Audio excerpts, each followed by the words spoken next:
Shmups, or Shmups, as many prefer to call them. My first contact with the genre dates back to when I was a kid.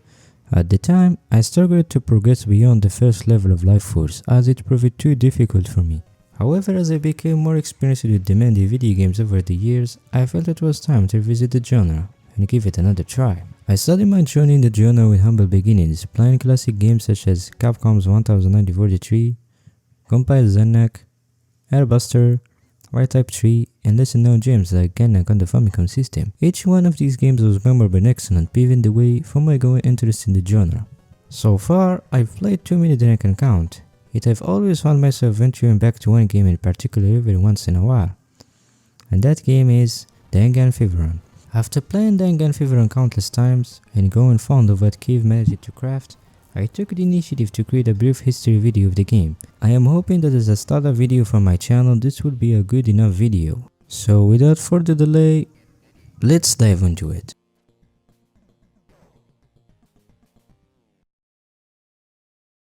Presented by Cave.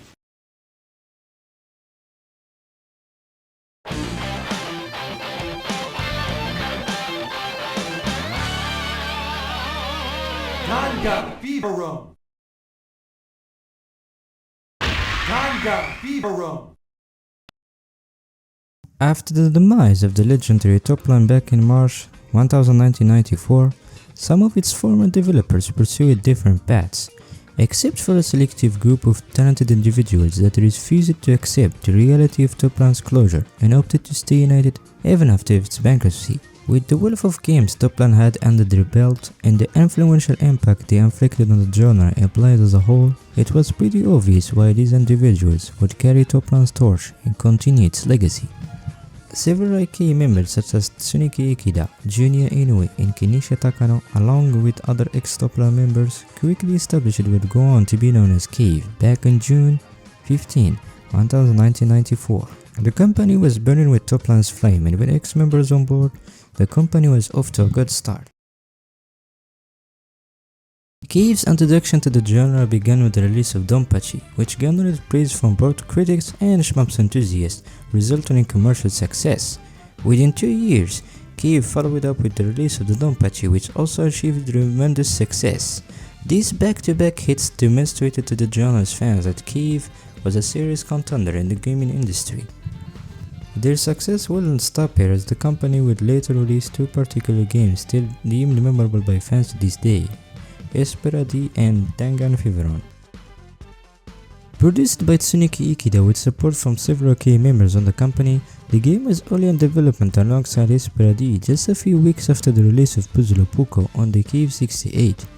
However, Exhilarating would release 1 month after Puzzle Puko, while Dangun Feveron would take a couple of months before it would see the light of day. While both games were developed simultaneously, Dangun Feveron was a departure from traditional bullet hell titles that Cave was known for, focusing more on fast-paced stylish gameplay. Early in its development, Dangun Feveron was meant to be a typical shoot-'em-up game with a few basic elements from the genre on top.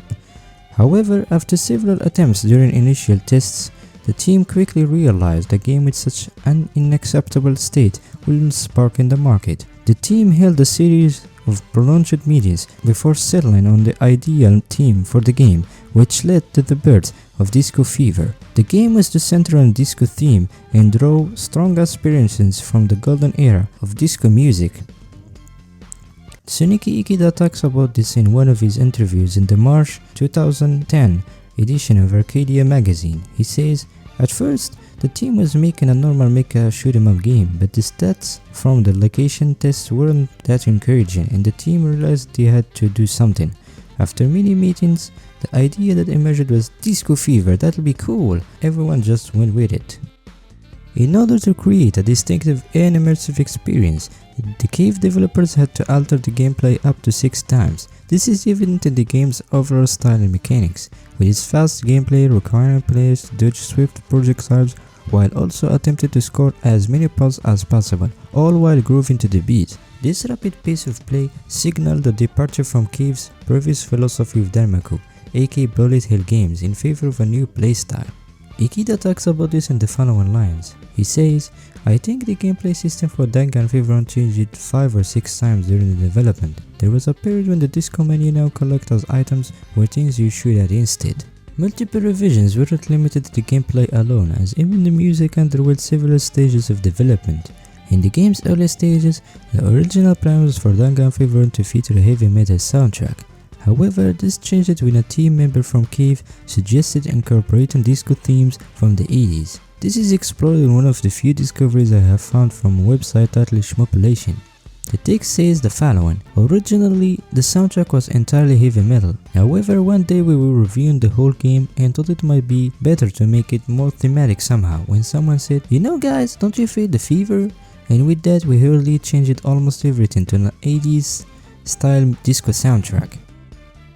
This was the best choice Cave has taken during the game's development, as I personally believe Dangun Feveron's music selections are one of its strongest assets. The soundtrack are catchy, adrenaline pumping, and overall just makes you wanna blast some disco fever music from the 80s and dance to your heartbeat. It is not often that a game receives such memorable soundtracks.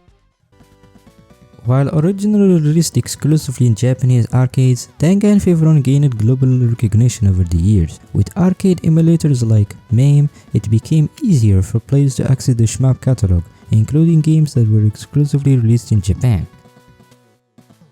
After 2 decades after its original release, Dangun Feveron would later get re-released by M2 on the PS4 and Xbox One globally. And to everyone's surprise, the game was well received amongst veterans and newcomers to the genre. Now all that is left is for the game to receive a Switch and PC release. Then maybe Cave would consider making a sequel. One can only dream.